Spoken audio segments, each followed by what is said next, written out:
Hello, and welcome to another episode of the Med School Minutes podcast, where we discuss what it takes to attend and successfully complete a medical program. This show is brought to you by St. James School of Medicine. Here is your host, Kaushik Gua. Hello, and welcome to another episode of Med School Minutes, where we talk about everything MD related with a focus on international students, specifically Caribbean students. Today we have one of our alumni, Dr. Saad Hanan, who recently matched into a program of his choice in Louisiana, and he is going to be telling us about his experience in the first couple of months of residency. So without further ado, let's welcome Dr. Hanan. Thank you so much, Dr. Hanan, and if you wouldn't mind, just give us a little bit of background about you, where you matched, and what you matched in right now. Hey, Kaushik, thank you for having me on. It's kind of, nice to see a familiar face again. And yeah, as you said, my name is Dr. Hanan. I'm a resident down here at LSU Family Medicine in Alexandria. Prior to this, I did work as a counselor, which was a really fun and interesting position. Got me involved with the school, which I always wanted to do because I always wanted to incorporate some of my ideas. But now, as I'm moving on transitioning into the next phase of my career, getting residency starting just some months ago, and now kind of getting in the thick of it is kind of a different platform. It's a different, it's completely different in terms of hours and work, but it's fun. It's nice. I enjoy it. And I'm glad to be here to provide any assistance to more SGSM students and give them guidance on what they can do to be able to achieve their dreams. So that's awesome. So a quick question, and you're doing your residency in what specialty? Family medicine. Family medicine. All right.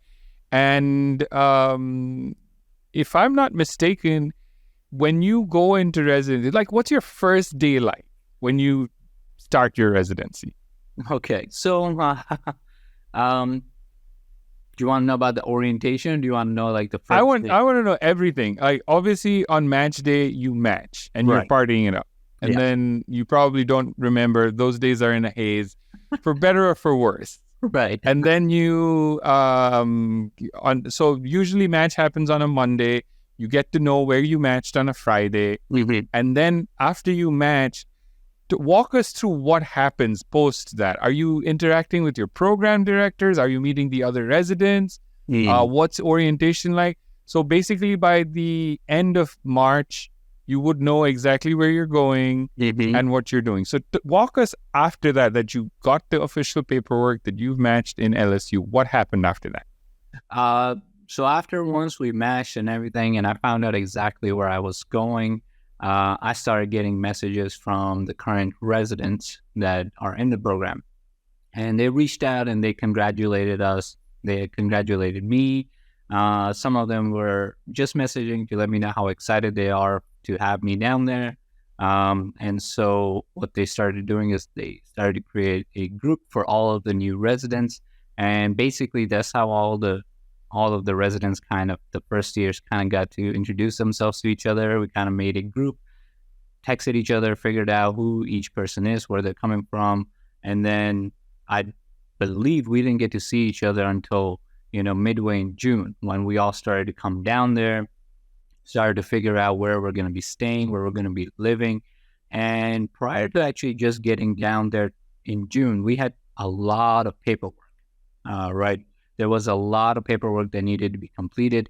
There was paperwork for obviously the job itself, and their paperwork from not only from the program but from the hospital, from the affiliations of the hospital. Like the hospital has other affiliations, not just one individual that owns it, operates the hospital. So there were all different types of paperwork you had to complete. And then once you've completed all of that, there was a lot of certification and legalization kind of paper that needed to be completed for your license. Right? Oh, okay. Not only did you need to complete all of the paperwork to get a license for your training, but you needed to also get your DEA, or sometimes they'll tell What's you DEA? DEA is it's like a number you need to be able to prescribe medications. Oh, gotcha. Now, sometimes one of the benefits are that you could do like so there's approximately 2 steps. You have to get a pharmacy license, or I'm not quite sure exactly what the names of those are when I was filling those papers out. But one of them were to get a number, and then you can use that number to actually fill out a DEA further. But the DEAs are quite expensive if you were to get your own DEA. So what I opted out to do is I said I'll just use the hospital's DEA and the program's DEA, but I still needed my own digits. There's like a hospital number, and then there's I believe a 4-digit number that specifies who you are. So you got to use that on your scripts when you're sending out prescriptions, when you're doing anything. Those are the numbers you need. And each of these, let's say licensing or numbers that you need in order to practice, they all take a lot of time. You go into it, you don't know how long it may take. So the earlier you start, the better. But sometimes even if you start early, it takes a long, long time. I mean, I got my license 4 to 5 days before July 1st. So it was like June 27, 26 was when I got my license. And I needed that in order to come on the first day.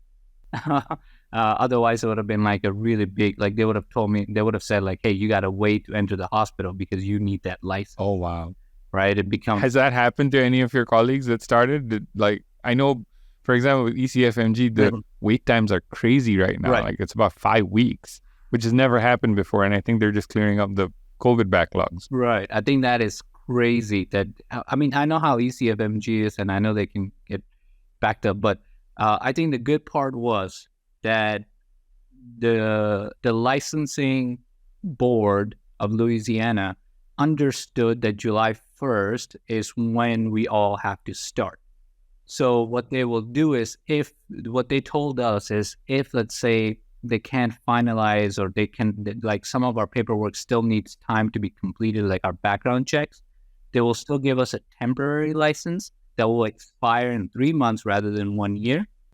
And that way we could still start. So although, many of us, we were panicking, and I myself was a little panicky, but they still tried their best to tell us like, hey, you're still going to be starting on July 1st. We'll still get your license in. Just don't stress. We'll do this background stuff. And I think one of the days that were holding a lot of this stuff was background checks. And I think it would have been a lot faster if I had come down all the way to Louisiana and done it. But unfortunately, with travel, it's not that easy to come down from Canada to Louisiana just to do a background check and then go back. So I got you. I had to do I had to go to a lot wherever they do those background checks was fingerprinting. Yeah, I see. Just generally speaking, it doesn't sound like NRMP is the last of your or the end of your paperwork when you're applying for residency. This sounds much worse than NRMP. Yeah, and it doesn't end here either. Matter of fact, the paperwork just continues moving forward. And it's not only that the paperwork, there was a lot of it, but it needs to be renewed every year. Your license needs to be renewed every year. I believe the pharmacy one needs to be kind of renewed every year too. So those numbers and those things kind of will be required to renew. And apart from the stuff they don't tell you, there are tons and tons of orientation videos and, stuff that they want you to read. And this is just, I believe, in any practice where you first start or you do it, they have like orientation videos, like what the hospital expects, what their policies are, what they're, what they are doing in the community. It's like a lot of videos that you have to do, and they have to be done every year. And those are, I believe, the most time consuming, because sometimes you're just sitting there watching them trying to finish and go through them. I gotcha. So when in this whole process, when did you actually first interact with your program director after you matched? So that's a good question. I believe the very first time I've interacted with my program director was when orientation started. Okay. So I believe on the first day he came in and some of the other attendees came in and they introduced themselves. They spoke about what they were looking for, what the program stands for, basically their orientation, speech. And then he spoke to us individually and just to say, just for a little hi or a little bit about ourselves, a little background, although he knew much of us because we already interviewed with him and he knew about our backgrounds. But it was on the first day, I believe he just wanted to build a rapport and get to know us a little better in person. So it was very, it happened on orientation. It was very nice. I had good time speaking with him. He's a very down to earth, humble, amazing individual. And one of the key things I think I liked about this program was the program director was very, very nice. And so I kind of wanted to see what he was interested in, what he wants to do moving forward. And a lot of what he wants is in line with what I want to do with my own residency and my career. So that's actually a big benefit. So research is one thing he loves, and that's something that I was already interested in. So it was a good maybe 5-minute conversation when I got to know him first time, and since then I've been having conversations with him throughout. Like there hasn't been like a week that I've not seen or spoken to him. Oh wow. Yeah. So after you match till the time that you get to Louisiana, who's your point of contact in the hospital? Does the hospital help you get housing? Does the hospital talk to you? Are you transferred to the HR department? Are you dealing with the program? How does that work? So, or is it just, hey, you got accepted. We'll see you on the 1st of July. Take it easy, buddy. Yeah, how does it work? Figure out the housing yourself. Well, we'll see you if we see you. No, it was a program coordinator.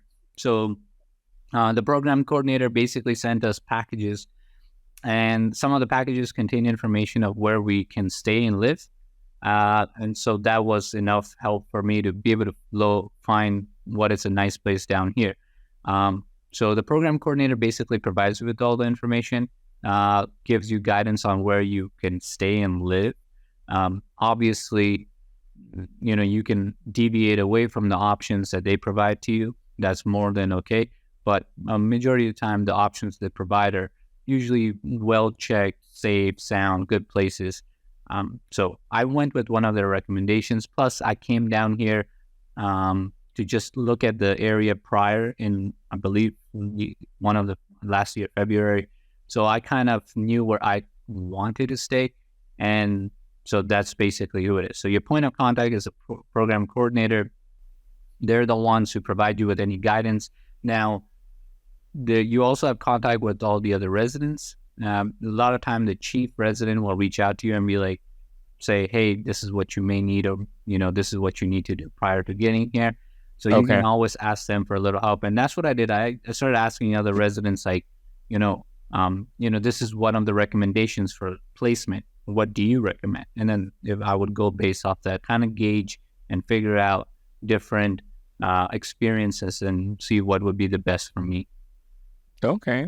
That's very interesting. So so much of stuff happens in the background. This is post students leave our school, so we don't really see that. Right.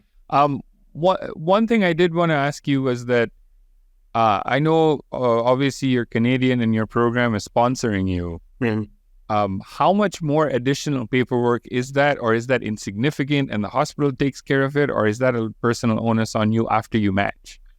That's a good question. And the reason why that's a good question is because there's a lot of people out there, a lot of Canadian students who don't know how the J1 process works. And it's very simple on both ends. And what I mean by that is ECFMG basically takes care of the grunt of the work. So what you're supposed to do as a medical student, once you get your acceptance and you're ready to go, you immediately have to get a letter from the Ministry of Health from your country. And this is for every country. So for me, my country of residence was Canada. So I had to get it from the Ministry of Health of Canada. And basically the letter states that this is a field of medicine where doctors are definitely needed in Canada. And we want this person to be trained and trained in the U.S. and then we want them back. That's basically what the J1 says, because it's an exchange program. So they're saying, hey, please, yes, train this individual, and then once he is done training, we would like him back. And so that's a J1 letter that needs to be sent by the Ministry of Health. And once you take that, you send it over to your CME, and then from there on, GME. From there on, what they do is they take that letter, they make you fill out a couple of other forms, and then they do everything in the background. They'll let you know exactly what to do. There's a portal on ECFMG that opens up specifically once you start your J1 process, and then they will tell you what is needed and what is not needed, and they do it very quickly. And once all of that is done, you need a paper, a very important paper. It's called a DS 2019.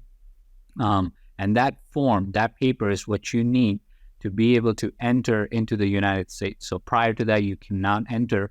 I mean, you can, as a Canadian, you can always enter into the States and go back and forth, but you have to enter with that specific paper on that, with a specific stamp saying that you are coming in as a J1. And when you come in on a J1, they stamp it on your passport. They give you your little stamp. There's no separate card. That's it, as a stamp with your number on it. You can use that number to get your I-94 or whatever, what other documentations you may need. And then once you get that paper, you have to actually come down, and within 30 days of coming into the States, you have to start your program. So what that means is you cannot enter prior to 30 days. So if you enter like 2 months early, you have, like, the requirement is you have to start within 30 days. So June 1st or June 2nd, is usually like the maximum time before you can enter into the States with that visa. And once you've entered it, you have to provide that form that came from the border, that DS 2019 that has a signature on it. You have to bring it to your GME office, and they have to approve and sign off on it. And then that's when you start your first, then you can go ahead and start your program within the 30 Got days. it. So you got your form, you're in the States. Now you have approximately 30 days. You have to go to your GME office, get that paper signed, and provide them with the DS 2009. They'll take it, they'll sign it off for you, they'll give it back. You go, you have to, now you can start your training. All right. And in order to get that paper signed, you need a license. And obviously you can understand why I was panicking so much, because my license was taking some time. And so I needed my license in order to get that paper signed. And I need that paper signed in order to also start my residency. And for me to be able to stay within the United States, because the GME office will then tell ECFMG that, yes, the student has arrived, the student has their license started, the student will be starting on, or the candidate will be starting their residency, and everything is a go. And then ECFMG takes that go and then, further does the work in the background. So I got you. There's not a lot of work required, but it's tedious things that here and there that are time sensitive. And that's what I think you don't know about it until you go through it and you're like, oh, this is actually, there's time sensitive things that have to get done in an orderly manner. And here's the kicker. And this is something that's extremely important. And sometimes students don't understand this. Or should I say graduates don't understand. They're no longer students. What they do is they enter the States. They say, oh, I'll come and I'll, find a place for myself and I'll do everything. And then I'll go back and then I'll come when orientation started, right? They may get their DS 2019 early. And what happens is when you do that, you have to restart the whole process. So you cannot leave the country, because if you've left the country, you came in, you leave the country, you've actually nullified your visa. And so now the program will have to send another letter and another DS 2019, and then you have to enter again, and then you have to go through the whole process. So you have to be very careful. And I know this because one of our fellow students decided, one of our fellow graduates decided to do that. Okay. She entered the States and then she decided to go back. And then as soon as she did, that nullified, and then she had to go through the whole process again. And, obviously, like I said, all of this is time sensitive. So if you delayed one thing, you're kind of going to be delaying a lot of things. Right. So does that mean that on vacations, you can't really go back to Canada? Great question. So you have to wait to get a second DS 2019 paper, which they will send you after some time, and it'll have a signature saying this person is allowed to travel. So you have to get basically the permission from the GME. They'll write it down saying, yes, this person has permission. And then you have to, once you leave the country and when you re-enter it, again, you have to use that new DS 2019 with the signature that says this person is allowed to leave the country. Because if you don't, unless you're Canadian, you'll come in. They won't stop you at the border. But what will happen is you'll come in on the wrong visa type. And if you've entered on the wrong visa, you're going to have to either go back and redo it, or you're going to have to call down an embassy, and hopefully they'll, a lot of work will go into it, and they'll try to change your status to a J1. I gotcha. So it sounds like the programs or this whole process is designed that when you come in, they expect you to come in and start the program. And as the program progresses, that's when you can start going back and forth as you please. Exactly. Okay. That's when they kind of, and all of this, I always thought that, this is something that the program has to do, and probably a lot of work for the coordinators at these hospitals. Matter of fact, no work for the program coordinators, no work for the program directors, no work for anybody within the program. All they have to do is say, yes, I want this candidate. When they do that, the GME office, so the graduate medical education of that program, takes care of everything. And what the GME does is they're like, okay, you want that candidate? No problem. We're going to send all the information to ECFMG. ECFMG will start the process and the visa application on our behalf for this candidate. All they want from us is guarantee that we are providing this person with the training for residency. And then the ECFMG will take care of the rest of it, fill out all the paper, do all of the background stuff, ask the U.S. Embassy that, hey, we want this person to come over and train and yada, yada, yada. And then they take care of all of the work. And it's so easy. I remember the program coordinator speaking to me. She told me, this is the first J1 we sponsored since 8 to 9 years.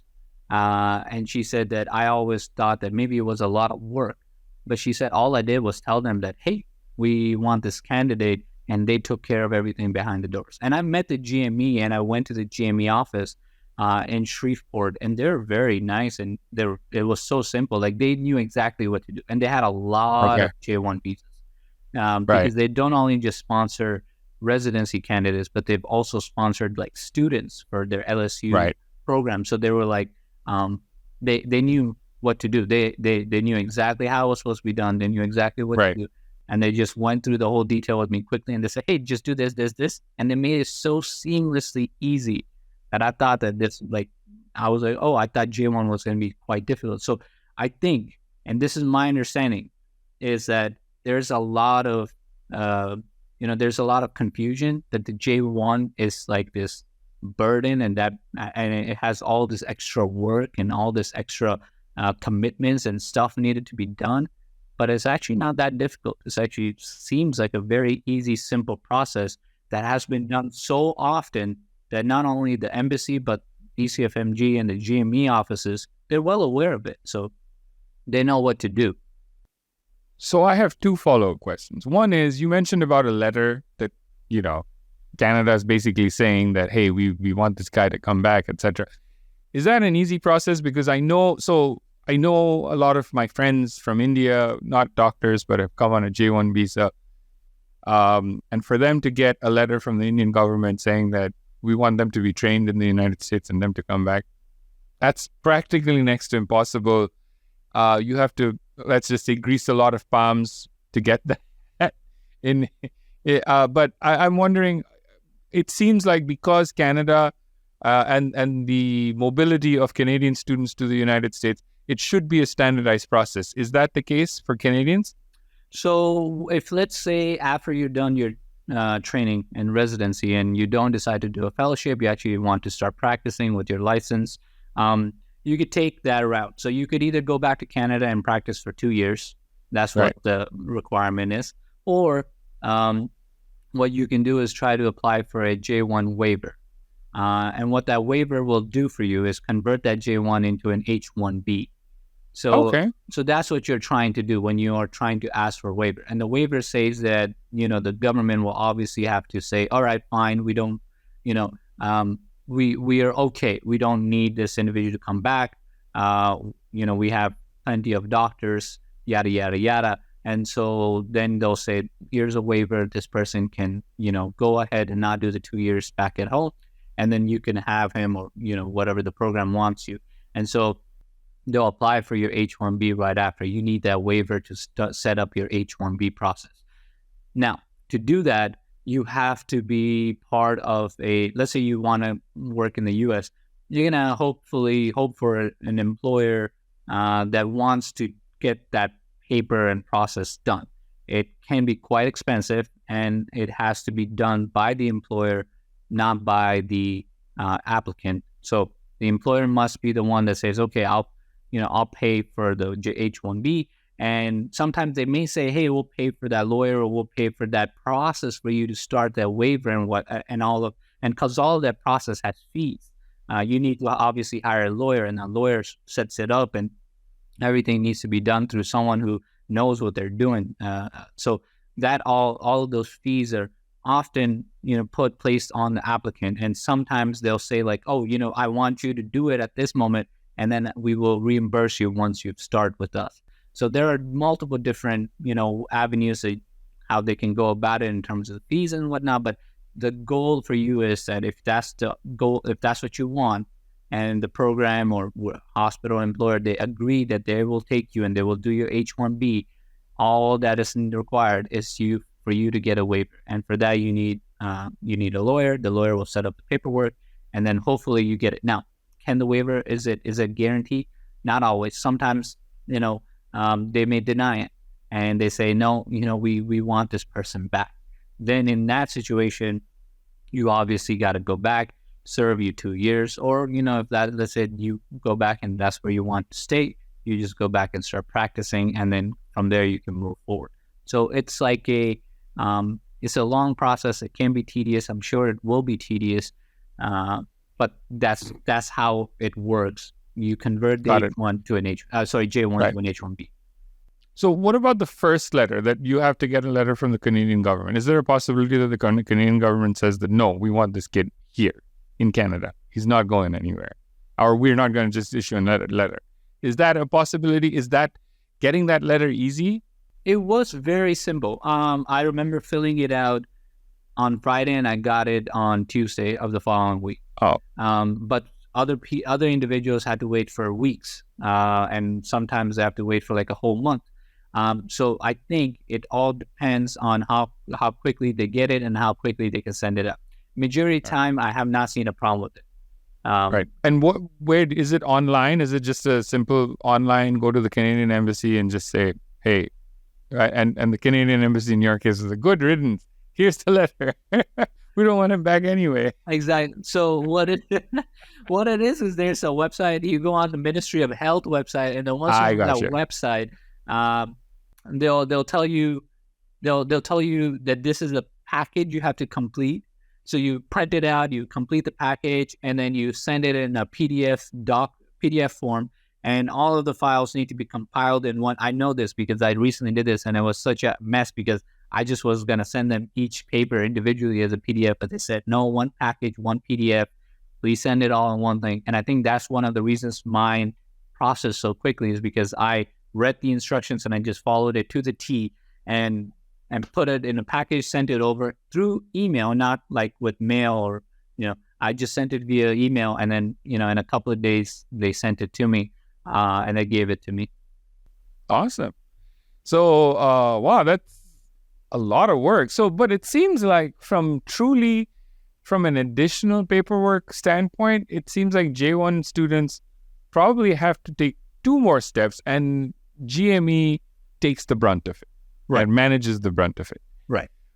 So here's my other question. So one was, obviously, is it easy to get the letter? It seems like it's super easy, or at least Canadians have made it very easy for Canadians to get this letter. I do know from other countries where J1 process is not very customary, it can be very, very demanding or difficult because you have to go to a ministry official to get that letter. So unless they have an established J1 program, which I think USA and Canada on a regular basis do that, other countries it gets challenging.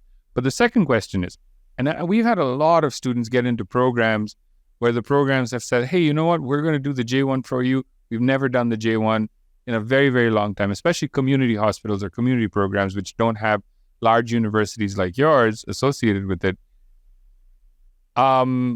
What advice would you have where the program director is saying, I am absolutely willing to do this J1 process for this particular student, and this has happened to several students, it happens every year. Yes, sir. What would your advice be to those students when they're going into a community hospital that has a residency, but they've never done a J1? What would your advice be to those candidates but the program director is very enthusiastic about doing this? Right. My advice to those students or those candidates that got accepted and, and their program is doing a J1 visa for them, they basically have shown to, their program and their offices that, hey, I found this applicant. He is an IMG, and I believe that he is more capable, or he or she is more capable of performing the duties of a resident versus a U.S. or a local grad or a U.S. individual. So just prove that to them. Work hard. I mean, residency by itself can be very difficult, but obviously the purpose of residency isn't to physically beat you down. Is to mentally prepare you for life and be able to get you to be calm in a stressful situation. And I think the majority of the students or candidates that wants to start residency, they often, they crumble under the pressure. And I just want to say that if you are coming in J1 and this program has sponsored you and, they're putting their faith in that you are going to be what they're expecting and what they would like, go above and beyond that. Show them that you are capable and you're definitely worth their sponsorship. Work hard in their program. Pressure will always be there. Learn to adapt to the pressure and be able to take that and kind of excel yourself instead of letting it break you down. But how would you prove all that even before starting your residency? I mean, and you need the letter before the residency starts. So you're saying how you could do that prior to like an right, and this is selected?